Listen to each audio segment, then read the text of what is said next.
everybody. My name is Keely Spring. I'm a licensed marriage and family therapist in the state of California. And this is my podcast where I interview clinicians all around the country and the work and learn about the work that they do. To that end, today I have with me Beatrice. She is located in a very different place than me and has a very different background than I have. So I'm really excited and interested to kind of learn more about her and her niche and experience. To that end, Beatrice, would you mind introducing yourself to the audience and kind of sharing some of that high level, where you're located and, kind of the populations you work with and those sorts of things? Absolutely. First of all, thank you so much for having me. My pleasure. My name is Beatriz Martinez-Peñalver. I'm a licensed mental health counselor, and I am right at the other up in the opposite end from you. I'm in Miami, Florida, and I have a practice. I have a community mental health center that this year will be 25 years. I've been in mental health for over 30 years. And I always tell people, I'm saying this not so you guys said, oh my God, how old is this lady? But to give you an idea of, the all the things I've heard and the experience that I've had, basically. About a decade ago, I really started to pivot, and even though I have my community mental health center still, I wanted to teach people how to be happy. I always say that happiness is a skill that can be learned, and that if we teach it early on, then those people would not end up in your practice or my practice later on, right? Because we would have the skills, and we wouldn't need to be knocking on people's doors. But so we created a program basically to teach people how to be happy, and it is in schools, and we have it for adults, and so we do a lot of prevention now with that program. Love it. We will definitely dive into that a little bit more in a minute. But before we kind of dive into some of those more nuanced pieces, would you mind sharing the audience, like, how did you decide to go this path? How did you decide to pursue mental health as a kind of profession? So, Kelly, I don't have a wonderful, everybody has like a very personal um, story about it, and I don't really have that much of an interesting Sure. story. I grew up in Colombia, in South America. And when we went to college there, by the time you were in high school, they would do an aptitude test, and they would pretty much say, okay, what are you going? And you would just have decided what you wanted to go for. So on that aptitude test, they told me that I would be very good being a teacher. And I was like, teacher, I don't want to be a teacher. That would be like the last thing I want to be doing. And then they gave me a psychologist, and I think it was physical therapist. And the only one that really kind of resonated with me was psychology. And so when I moved to the United States to go to school, I basically registered, and you know that here is like, oh, for the first 4 years you'll figure it out. Well, in my mind, I was like, I have to come with this figure out, and I came in and I registered, for a bachelor's in psychology, and I basically stayed in that path. Obviously, I'm very passionate and I love it. Otherwise, I wouldn't have stayed, over 30 years in the path. But that's basically how I got into it. Yeah, it's like the universe telling you something that you were kind of like, what? All right. And it's funny because it was actually the aptitude test was also telling me, hey, you're going to be a teacher, right? And Yes. I was like, teacher? No way. And right now I really feel like I'm a teacher, right? Because when I say happiness is a skill that can be learned, I really am teaching people how to be happy. That's basically what I'm doing. So Yeah, for sure. That struck me. And as you were saying that, I was thinking like, well, actually, you are a teacher. It's just not in yeah, maybe the traditional sense of, it's how they meant yeah, it. Yeah. yeah, exactly. Yeah. Okay. Well, what do you like about the profession? What do you enjoy about the work that you do? Well, I think I think I enjoy what most clinicians enjoy about helping others, which is seeing that transformation in other people, right? Seeing other people, it's just that giving something to somebody and then seeing that person transform and do better. It's, I think, what really gives me the most joy and happiness. I um i i show, when I'm training people, I show a video that's called The Other Pair, and it's about this kid that's on a gets on a train, and he's like loves his two shoes, and he loses one of the shoes, and then there is this poor kid on the other side, hold without shoes actually, and he holds on this. Anyways, they just go back and forth in how, him trying to throw the shoe to the kid on the train, and then finally they can do that. So the kid on the train with the new shoes takes his other shoe and sends it to the one that doesn't have any shoes. And it's basically it's basically an act of kindness. And when I show this video, you guys should, I mean, the listeners should actually go Google it. It's the other pair. It makes people cry. And I think it's just that act of just doing something for somebody else that makes us feel really good, and the reason why we stay in this field. Just looking and and giving something a path and a transformation for somebody. Yeah, I love that answer. I'm definitely gonna look that up and I will put it down here for people to get Yeah, back yeah. to it.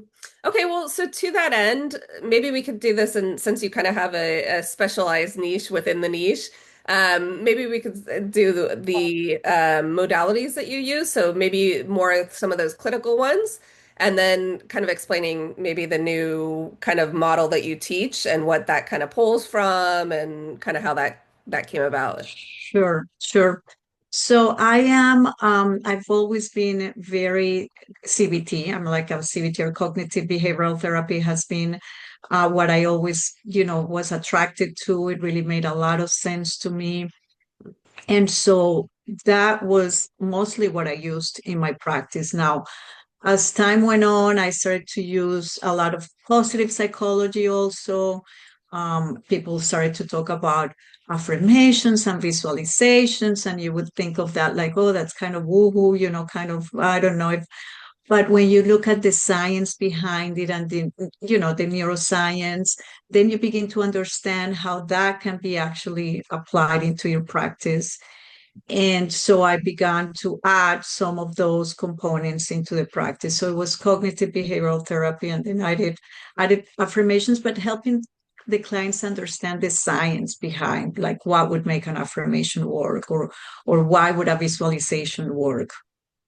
And then we've known for a long time already the benefits of silence, and really, quieting our mind and being in touch with that inner wisdom, and getting, being able to really understand that every single one of us possess an inner wisdom and a guiding light, and that we also have the technology within us to get in touch with it. And in the rush and how we live lives, we don't really take the time to do that. So I incorporate all those things basically into what I do now. So my sessions can start with like 5 minutes of a guided visualization, and just guide them through some other things. So Mhm.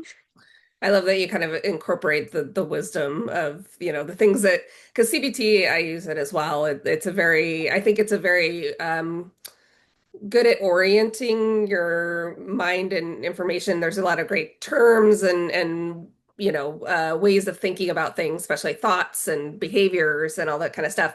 And it does have a mindfulness component. That said, I think the mindfulness component gets such a back seat to the main kind of focus of CBT, which is kind of yeah. reframing those thoughts and behaviors and all that kind of stuff.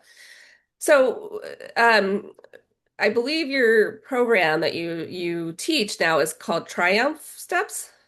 Correct. Yes. Mm-hmm. And is it a like a specific like 12 steps, 8 steps? Could you walk us So Triumph Steps has 8 steps, Okay. and we run the program in 12 weeks. Okay. So for for the clients, for children and adults, because we have it separately, but it's 12 sessions, and we start with clients, helping them understand, like you were saying, the connection between how we think. Hmm. There's a connection between what we think and how we feel, and depending on how we feel, we go and act, and Hmm. depending on how we act, we go get results, right? Hmm. So if we're looking at the results of in our lives, and we really want to change it, then what is it that we want to do? We really need to elevate our thinking to change our results, right? So that's like the first lesson that we give all our clients. and we evaluate and we make them really look at their results and explain to them, hey, results are mainly, if we were going to put them in domains, are mainly in 4 domains. One is relationships. We get really, it results in relationships with our boyfriend, girlfriend, husband, wife, parents, children, co-workers, friends, right? All that includes relationships. Health and well-being. Mhm. And health and well-being includes physical health, emotional health, spiritual health, Mhm. and then work. And then we have time and financial freedom, right? So if we were going to summarize it, I think we would say those are the 4 months. So those are the results we help the client assess. Uh-huh. And then when we assess them, we say, well, let's go back now to the thinking, right? So if we change that thinking and the feeling and the actions, those results matter. So that's the main, the first lesson. I'm very, very psychoeducational now because it's more like a coaching. So I really become a teacher. I get the hat of the teacher now. And so those are the first lessons that we have. And like that, I mean, we walk them through 12 different Mhm. sessions. And that's for the clients in the community mental health center.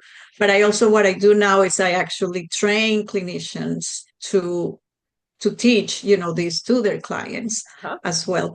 And that training is also a 12-week program. Nice.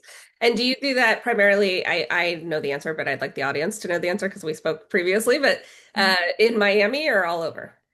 Okay, no, I do it all over. Yeah, I do it. Yeah, that's the beauty, I think, of the coaching now, right? That even if you don't have, that you don't need a license to go and teach somebody, in Alaska, these things, or in Spain. And so, no, we do it all over. And that freedom, that domain that we were talking about, the freedom and flexibility, it's something that it's really ignited my passion for what I do again. Uh-huh. Yeah. Yeah, that's an interesting point because I do think that I'm I don't know, 15 years into this profession or whatever at this point. And there are waves. You get inspired, then you kind of hit plateaus where you're kind of in the same kind of patterns of working with the same people at the same about the same things, the same topics. And then something comes along and you get excited again, and that's kind of sounds like what you're speaking to. That's exactly, and I was exactly at where you are. I was 15 years into the profession, or into Healthy Connections, which is the clinic, Mhm. and I was getting really tired of the insurance and the reviews and the denials and the questioning I got so incredibly tired of it. I was like, there's gotta be a better way to this thing. And then, in my meditations and things, this whole thing started to bubble up and bubble up. And then it was all created in really me asking in those silent moments, how could I use my talents and my skills for the good of all and really get inspired back into this thing? And it just reignited my passion, like I said earlier, in a way that it's unmeasurable. I'm like always, on the go and wanting to do an interview like this, or go teach a course, or go do a retreat in the kids or something. I'm super inspired now to do these things. Love it. Love it. And I think one piece we didn't talk about is who do you work with? Because I would imagine the community health I'm sorry, what was the name of it again that It's you healthy connections. Healthy Connections, and that's based in Miami. Yes. Yeah.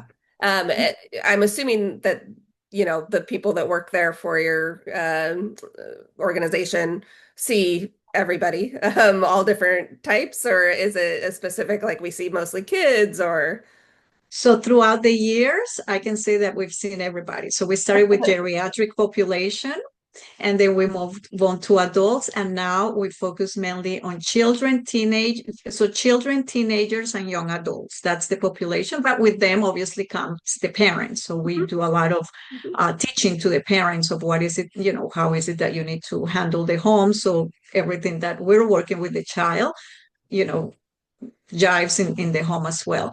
So Healthy Connections is mainly children and young adults. Uh-huh. I personally only take a handful of adult clients, and that's all I do because I like to keep myself, involved and seeing how the program works.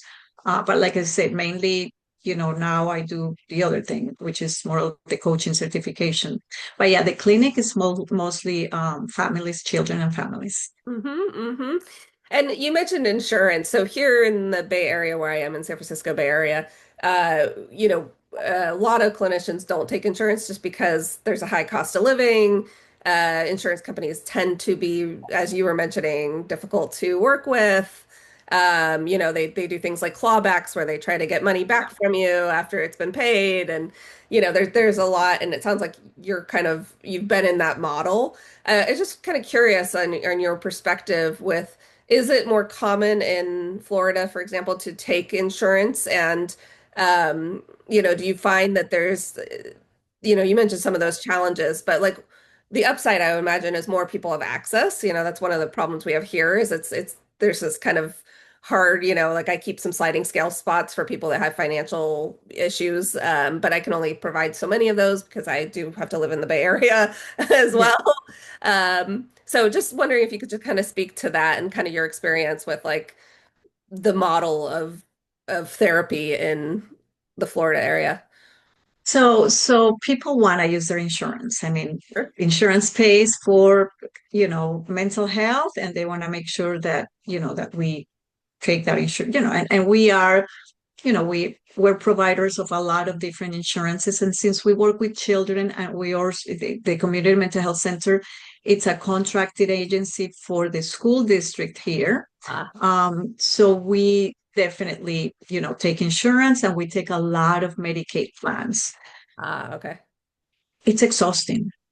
The reality is that it's exhausting, right? So now we have like a balance. We like, okay, we have this, but we also have different contracts where we don't have to be just doing this insurance world. So a lot of our clinicians, or all of our clinicians, actually get certified in my training. And then so we get a lot more clients who just want to do the coaching. And like I always tell people, not everybody needs mental health treatment, but every single human being needs emotional literacy, right? Yeah. We all need the ABCs to be happy. Yes. And even when people say, "Oh no, I'm happy," I always ask, "Can you be happier?" Right? Can Ah, we be happy? Can we be expanding? Because we get very complacent sometimes in life, and that's how I was 10 years ago. Um, I was kind of complacent and just not enjoying what was happening in my practice, but just kind of going through emotions and not doing anything about it. Um, so eh, so going back to the question, it's there. People expect you to kind of take your insurance. They want you to take your insurance, and then it's for us women, who would really be benefiting. Then the other thing that I explain to people is a lot of people knock on their doors, but when you evaluate them, they don't really have a diagnosis. So it's not really somebody that you would take for the insurance. So explaining to them that would be, this other program would be more what they need is also things that we do. yeah, I think that's a very good point that doesn't always come up or that people don't understand is that, anytime somebody comes to me, because I will provide super bills so that somebody could charge their insurance after, they pay me and then they charge their insurance. But one of the conversations is you have to have a diagnosis, and you have to have a diagnosis that the insurance company agrees with and is willing to, reimburse. And then your notes and documentation have to all set that up. And then as soon as you do that, you open up your notes to insurance companies, right? It's a lot Right. of hoops to jump through, and not everybody has a diagnosis. And, I definitely have had clients get mad at me because I was Mhm. like, this isn't a Mhm. diagnosable Yeah. thing. And, I'm Yeah. not going to commit insurance fraud just to try to Right. get you in some sort Right. of coverage. Right. But it is that kind of balance because I think to your point exactly, most people can benefit from some sort of wellness, literacy. I forget exactly how you framed it. You framed it so beautifully, but and we don't insurance companies just aren't built to cover that when the reality is it is so Right. beneficial and it could create so much more healing in larger spaces if we gave more preventative opportunities for people to kind of dial in. Yes, absolutely. I call it emotional literacy. Emotional literacy. Yeah. Yeah. the emotional part was eluding me for some reason. Yeah. Um, okay, so what would a typical session look like? With people. Let's just talk about maybe the people that you work with. So is it mostly you're walking through the, steps of the program? Yes. So the first session, I explain to them what they're going to be learning, right? So we assess, like we were saying, what are the results in your life, and we look at those four main domains that we talked about, and then which one is we always have one or two that we really feel we need to work on, right? That's the reason why they usually come in knocking on your door, because there's either relationships or work or health and well-being, feeling and health. Remember, health and well-being, it's including the emotional Right. well-being. So whatever it is there, we go and we identify them. Then one of the things that I do with them is that I do an exercise that's called a time machine. I actually relax them, I do the breathing. I teach them a little bit about how is it that we need to breathe to relax, right? Because sometimes you take those things for granted, but most people don't know it, right? That we would need to do some diaphragmatic breathing, that you really, for you to begin to feel relaxed. So I guide them through that. And then I take them through a time machine and I ask them, if everything would have worked out beautifully, beautifully for you, if all your wishes would come true 3 years from now, how would that area, let's say they're working on relationships, how would your relationships be looking right now? And so I ask them to really visualize how they would love their life to look in that area of their life. And that's the key question that I ask them. How would how would you love your life to look like? Not how you think it's going to look like. No, how would you love? Because that's your dream come true, right? And then we basically have assessed where they are now. With that exercise, we basically are identifying how they would love to be, or the targets that they would want to accomplish. And then we identify the gap, Uh-huh. and I start giving them the tools, to bridge that gap, basically. And so on another session, we'll begin asking very specific questions. What would be, and all that, many of those things are done, Keely, in that relaxed space. Okay, what would be one step that you could take today in the direction of your dream? And that inner wisdom speaks very clearly to us. So we begin to get there little by little, with one steps and understanding um, that inspiration without action is merely entertainment, right? So if you really want to be changing, you need to be taking the steps. We're not just going to be thinking and all these beautiful things up there and just not do anything. No, we need to be active on what is it, the one step you would take today.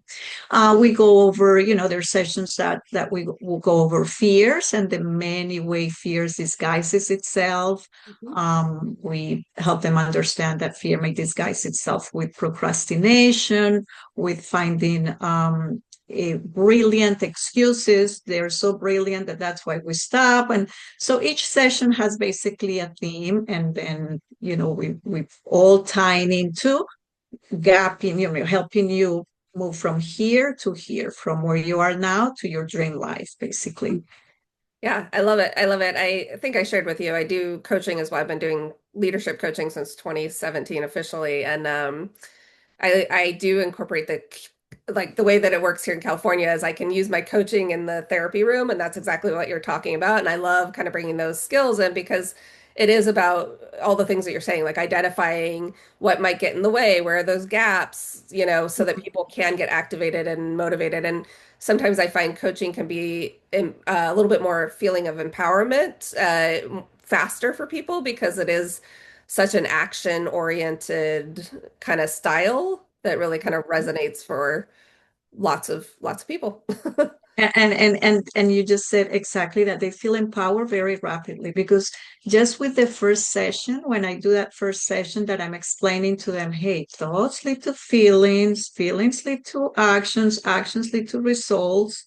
Do you want to change your results? Elevate your thinking. That immediately empowers you, right? It's like, oops, I can actually change that by beginning to be aware of, my thought patterns and what are the lies I'm telling myself and identify my paradigms. And so it's really cool. It's very empowering. Yeah. Yeah. Yeah. Love it. Absolutely love it.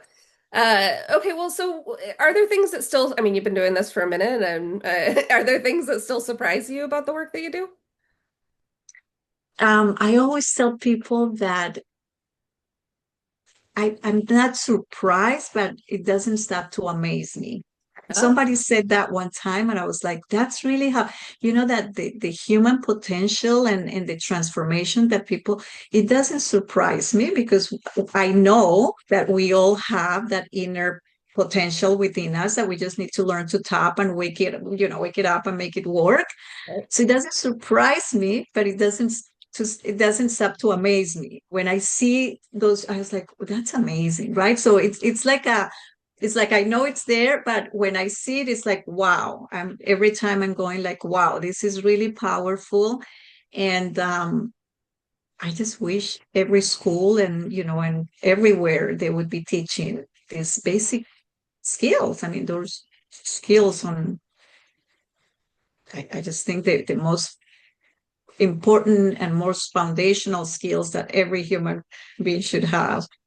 Yeah, there's a benefit and a lot of things that you're talking about too, even going to the schools and the kiddos, especially with things like, we're seeing in the news or social media is on trial right now and all these kinds of things that kids are dealing with that, you or I didn't have to deal with as a child. And not having always the tools to then navigate, you know, and that's Yeah. what you're talking to is like Hmm. this Hmm. Hmm. kind of Absolutely. foundational piece. Yes, yes, yes. Yeah. Okay, are there things that you wish people knew or understood about therapy and wellness and kind of learning these skills?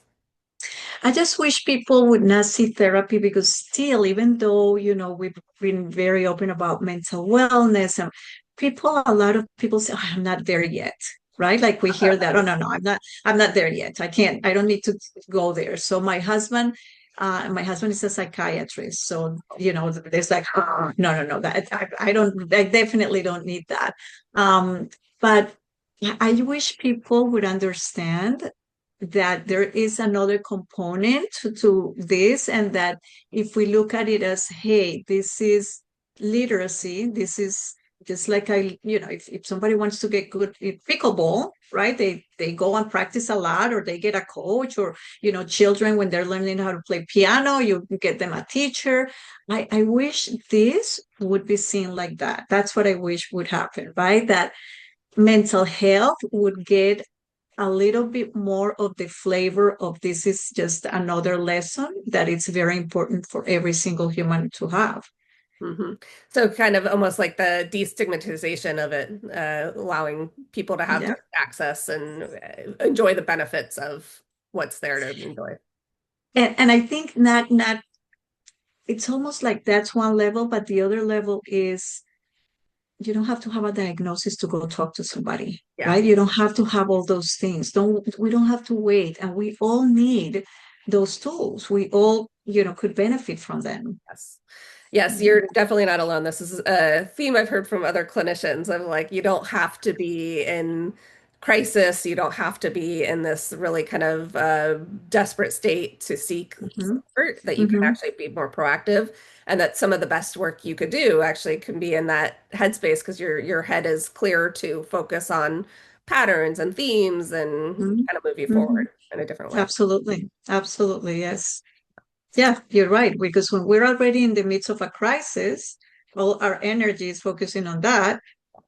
And to change gears there, it's a little bit more difficult than if we would done it earlier. So For sure, for sure. Okay, so we've got one more question here in this clinical section before we kind of get to know you a little bit better personally. You mentioned something earlier, but maybe we could either talk about that for more. Is there a tool that we could share with the audience or something that we could share that might be accessible to people to kind of practice on their own or think about before we kind of end the clinical part of this? So I'll give you this also later so you can put it in your notes. So one of the things that I mentioned was the use of affirmations. Uh-huh. And really understanding how would affirmation would work, right? Like really understanding the 3 steps that make affirmation works. I always tell people that again, thoughts lead to feelings, right? So if I have a positive, enthusiastic, empowering thought, my body is releasing different neurochemicals than when I'm fearful, stressed, and scared. So when I'm happy and I'm enthusiastic, my body's releasing dopamine and serotonin. So when we're listening to the affirmations, we want to make sure that there are 3 steps that are happening there. Number one, obviously, is that you're going to say those affirmations or listen to them regularly. Number two is that you're going to emotionalize it. So you're going to imagine how would it feel, not just say, okay, Keely, I'm confident, I'm Beatrice, I'm loving. No, that you really are going to say, but you're going to emotionalize it, right? That you're going to imagine how that would be, how you would be if that would be you already. Hmm. So emotionalize it. And then the last step, I always have it like in 3 letters, SEA, so people remember. Say them, emotionalize them, and then you go and act as if that affirmation is already part of your life, right? So if I want to be confident, how would I act? And you go and try. It doesn't come perfect the first time, obviously, but as you practice and practice, things get better. So affirmations is one of the biggest tools that I use. The affirmations have, like I put all the whole thing together. And it's not just affirmations. If, and again, I'll give you the link. It's not just affirmations, it's understanding, and I give them there, like the beginning, understanding that there is a connection between what they think and how they feel, that beliefs come from repetitive thoughts, right? So I give them some very cognitive behavioral messages right at the beginning, and then it flows into the affirmation. So that to me it's a very powerful tool, and we use it a lot in the practice. Yeah. Yeah, I love it. I often describe the brain as a muscle that goes A to B, A to B, A to B, and we have to train it to go A to C if we want to, and that's kind of what you're talking about. And what I love about your model there is A, it's easy. I love something that's like in 3 steps. I tend to give like cognitive distortions, how to reframe them in 3 steps, having a really kind of clear idea for people is helpful. But I also love the fact that people there is a psychological benefit to owning something before you actually feel it. So saying that you do something or you are something before you actually realize it helps your brain hook on to that and make it a reality. So, did you ever read the Atomic Habits by James Clear? No. He talks about like habit formation and how do and so if you're trying to quit smoking, for example, instead of saying, I don't want to smoke, you say, I am not somebody who smokes. You own the thing. And that's what Mm-hmm. I love about what you're talking about here Mm-hmm. is like, again, there's like a psychological shift that happens when you own Mm-hmm. something versus when you are kind of Mm-hmm. just more in the passenger seat of it. Absolutely. Absolutely. Yes. That's exactly what we're training the mind. It's a training. Yeah. It's just a training of the brain and creating new neural pathways. Um, and that's what it is exactly. Yeah. Yeah. It just takes time. So I love it. I look forward to seeing the link and learning more about that. Okay, so Beatrice, are you ready to be seen here? Yes, I'm ready to be seen. Okay. All right. So the first question is, what is something that's making you happy right now? That's making me happy. So I realized not long ago that the meaning of my name is the teacher of happiness. No. That's And so I was like, what? So because somebody was like, do you know meanings, names have meanings? And I was like, well, yeah, actually, yeah, I know. When I was choosing my daughter's name, sure. I was, but I never like really paid attention to what my name meant. Nope. And so recently I was looking, I was like, it's something like the teacher of happiness or the bringer of happiness. And one of my favorite phrases it's happiness is a skill that can be learned. So when I learned that, I felt like that I was even more Yeah. on purpose, you know, Yeah. like, okay, Yeah. I need to continue on this path because this is really amazing. So that's something that really makes me happy. I love it. I love it. That's amazing. That's wonderful. All right. So, do you have a favorite app? A favorite app. Um, so I go to every morning, I actually go to an app that has the Bible Oh, and actually has the readings, the daily readings of the Mass. mhm. But lately, I have not been so much into the daily reading. I actually, because this is something that a few years ago I wanted to do a little bit more. I was like, I want to read the Bible a little bit more. I've never really read Sure. the Bible. And so I go to that in the mornings and read a little bit of, but now I don't read the daily readings of the Mass. I go actually into the Bible and there's something called now the Wisdom of Solomon. So I'm like in that book, the Wisdom of Solomon, and I'm really enjoying. Today, it said something about wisdom, like how they say very often what you seek is seeking you. Mm, Well, somewhere there this morning I read like wisdom. If you're seeking wisdom, wisdom is seeking you, something like that. And I found it really powerful. Yeah. So that's my favorite app that I would say I use now. love it. I love it. I love that you have a habit of it too. Like it's like a morning ritual kind of starts your day. Yes. Yeah. Yes, yes, yes, Yeah. yes. Love it. Okay, beach or mountains? I love them both, like truly, truly, but definitely water. Yeah, beach. Water. You do live Yeah. in Florida, so that makes sense. Yes, That checks yes, yes. And I mean, I take full, I mean, I'm really in the water a lot. So definitely ocean. We're actually planning a week go away in the summer, in the summer. And people would think I want to go to the mountain, but I'm planning to go to the Exumas. So it's in the Bahamas, out. and I'm very excited. I just got like the group of with friends that we're gonna go, couples, four couples, and I'm very excited about planning this trip. Love Yes, it. Love it. Okay. What is one thing that movies never get right? that movies never get right. Hmm. Ooh, that's a tough one for me because I don't go that much to the movies. Um, what would movies? I think movies sell a lot of the things that they want to sell, right? I think Hollywood sells what they want to sell. Um, so I don't think they always get right the human potential. I think they somehow, it's whatever their ideas and their, the things that they're pushing.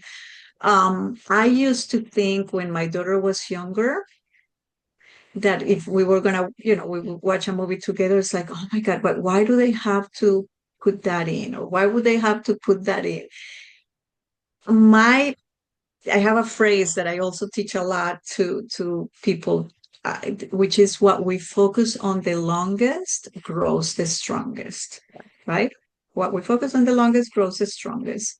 And people say, well, that's reality. It needs to be there. And I'm like, but why? Right. So I was watching recently a movie, with her. My daughter is already 22, so she's seen them probably, whatever. It's not like a child that I have to protect anymore from what she's watching. But we were watching something and I was like, but why did they have to make it like every child has to smoke marijuana because that's just how it every teen has to experience with it and it's okay, like like they're always putting these things that I don't think they get it right. Well, I think to that point, movies are it's a totally really good point that movies are created by people that have an agenda, right? And whatever their agenda is or how they view the world or how they think about the world, comes through and what they're putting out there. And so I totally noticed the same thing. I'm like, oh, okay, so this person must believe XYZ because like this whole thing is focused on, Yeah. you know, telling me that Yeah. that's the right way or the wrong way or, Mm-hmm. so Mm-hmm. I hear you. I think it's like, yes, there's always an agenda kind of built in there of what they're trying to, and fair. I mean, it's their art and they're trying to get across whatever message it is, Right. but yes, Yeah. yeah, Yeah. Yeah. Yeah. this push of Mhm. why is it always, and I always think too a little bit of kind of what you're hinting at maybe is they simplify things. They oversimplify things. So like all kids try marijuana. Well, maybe not. Plenty of kids don't, Right. it doesn't Right. necessarily, Right. Right. Right. Right. but maybe in their world everybody did. And so they think Right. that's the normal. Right. Exactly. Yeah. Yeah. Yeah. Okay. Next question here is what is the best way to relax for you? How do you enjoy to relax? Oh, well, you found out with the first question. So the ocean is the way for me to relax. So I have a toy that my husband gave me about, I don't know, 6 years ago. And it's a paddle board, but with pedals. Oh, uh-huh. So so it's like like a part, I don't know how to, it's called an eclipse, a hobby. Here I'm giving propaganda to hobby eclipse. But it's this board, and then it has pedals. It has like a handlebar. You go left and right. And so I get on that toy and I go on the ocean and I go for 2.5 hour walks. And so I always tell people, hey, I'm gonna go walk on water. And then I I love go it. and I literally go walk on water for 2 hours. So that is super relaxing. And it depends on what I want to do, right? So sometimes I just want to hear the breeze and the ocean and nothing else. Sometimes I want to use that time to catch up on a class of something that that I wanted to listen to. So it depends, but every time is just a phenomenal way for me to disconnect and relax and fill my cup. Uh-huh. Uh-huh. Nice. Nice. I'm gonna have to look that up. All right, you kind of answered this one a little bit, maybe potentially. What's a dream trip location for you? Is it the one that you got coming up, or is it something else? So that one has been on my bucket list for a couple decades. Uh-huh. Like I went there, when I was in my 20s, and I mean, this is 4 decades later now, almost. But I went there and I loved it, loved it. I remember flying into the Exumas and just seeing the beautiful water, and I was just like, oh my God. And ever since I've wanted to go there. And so this is one of the things that, yeah, that have been on my bucket list. I like to scuba dive also. So I'm going to see if we can do, if there's beautiful places there to scuba dive. The Caribbean to me is the most beautiful water. I know we go very far sometimes to see beautiful water on the other continents, but to me, the Caribbean is the most beautiful water. It's a water that we can always feel comfortable getting into. It's not freezing cold like sometimes you fly to the other side of the world and you see beautiful and you're gonna jump in and you're freezing. Here it's in the summer it's beautiful, warm, nice, and even some months in the winter people would comfortably get in there. So I personally wouldn't, but people in up north would happily get in that water. So Fair. Yeah, no, the Caribbean is quite beautiful. It's that kind of warm, bath watery feel, like it's not too, to your point. It's nice. and when you were asking the question earlier about ocean or Mhm. mountains, Mhm. now that to me is the most, when I go to one of the islands that have the mountains and then the ocean, to me that's paradise. So when I said it's difficult for me to say mountains or that is like that's the So, peak of beauty for me. Yeah. yeah, yeah, I don't disagree. Okay, what advice would you give your younger self? Advice to my younger self. So I would say definitely to my younger self not to not to criticize so much or think that others are that you're that important to others. Yes. Right? Because when we're younger, we're really thinking that people, this one is gonna say, like, you realize as you get older that people were not that interested in what you were doing, saying, or wearing. Yes. So I probably would say, yeah, just take it easy, that you're not that important to all those other people out there. Yeah. And be, and feel more free and more relaxed. I used to be very shy, and so I would probably feel just more relaxed, not thinking that, oh my God, all these eyes are on me, Yeah. when they were busy doing something else, I'm sure. Yeah, for sure. I always will teach people about the spotlight effect, which is exactly what you're talking about, is this idea that we all think we're under the spotlight, and they'll do studies, right, where they'll have somebody with a weird shirt walk in a room, and then afterwards they'll poll everybody and they'll say to the person that was wearing the shirt, how many people do you think noticed? And they'd be like, oh, everybody noticed. Like it was, and then they ask the people in the room, and the people in the room are like, what shirt? What are you talking about? Right? Right, That right, idea right, that like right. nobody's Yeah. paying attention, nobody cares. Yeah, Yeah, yeah, yeah, love it. absolutely, absolutely. And I think it's something that it fits a lot of young people. Yes. Yeah, Social media. we just think that we're not the spotlight at all. Yeah, for sure. For sure. I think with wisdom of age, you start to realize that like, yeah, nobody Yeah, cares yeah, what yeah. I do for the most part. Okay, we've got four more questions here. So out of the four seasons, which one's your favorite? Um, this sounds really crazy because I live in Florida, but summer to me is the my favorite. And summer in Florida is brutal. I mean, it's really, really hot, but actually this time of the year, it's very nice in Florida. So um, I like I like spring and summer. Nice. Yeah, yeah. Yeah. We go skiing every year. And I love going skiing and seeing the snow and seeing the beautiful. But after a week, it's like I'm ready to go home. And I was telling my husband this, right in December when we went, I was like, I must be getting old, because I think I would be okay if I don't come back here next year during this time of the year. Maybe in the spring or whatever, but it's like I'm not interested in that cold. Yeah. Yeah, no, I don't blame you. Okay, so this one's a little bit of a tricky one. What would be the worst superhero power to have? The worst superhero power. Hmm.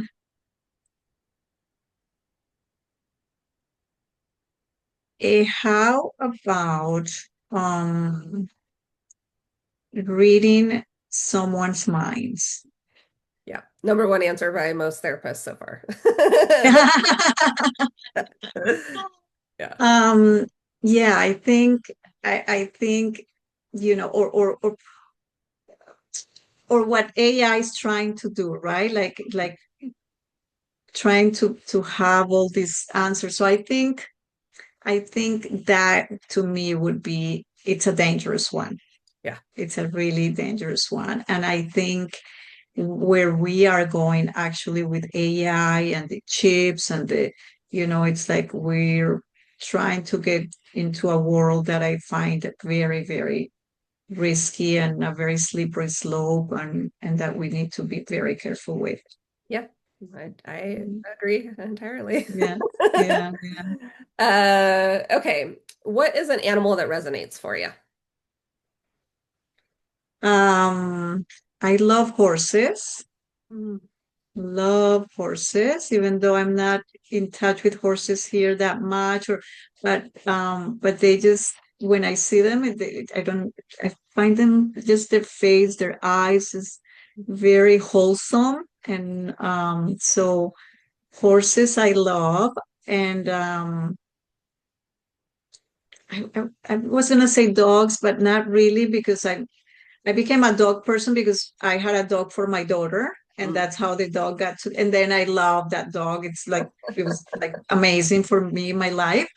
But I don't think I would want another dog. So I would go with horses, definitely. I find horses to be, I don't know, there's just very humble, but at the same time like powerful, and there's a big combination of things in them that I find very interesting.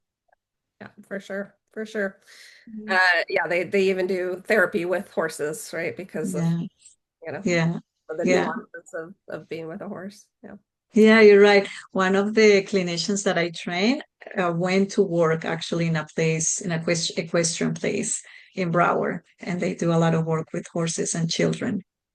Nice. Yeah. You might see my dog is moving around. I just heard him Oh, I didn't see him. walk by. Um, okay, so final question here. When you look back at your life, what would you hope you'd be able to say about it? That's an easy one for me. I really hope that I'll be able to say that I lived a life on purpose, that I was able to identify early on what my talents were, what my gifts, because I think every single one of us comes in with a little bag of talents and gifts and a little bag of challenges, right? And this help us grow, and these ones we need to. So we just need to learn how to maneuver those two little gifts that we have, bags that we have. And so I would just love to be able to look back and say, wow, I was able to notice that my gifts and my talents were given to me for a reason, and I was able to use them. And look at all those children now saying, oh my God, I am triumphant, or able to really use those tools and the skills that they learn, and adults as well, obviously. But that I think would definitely be it. Yeah. Wonderful, wonderful answer. I love it. I love it. Mhm. Living with a purposeful life. Yeah. All right. Well, thank you so much, Beatrice. You are officially seen. I appreciate your time and energy and, sharing with me. I will make sure that I include all your information so people can get in touch with you. You and I will be in touch, certainly, but so I can get some of that collateral we can maybe share with people as well through this episode. But is there anything that we didn't touch on that you want to make sure that people are aware of before we hop off here? No, I don't think so. I enjoyed the interview a lot. Thank you so much. Those questions were very interesting, and I really enjoyed the time with you. Thank you again. I really appreciate it, Beatrice. Okay. Bye. Bye. Bye bye.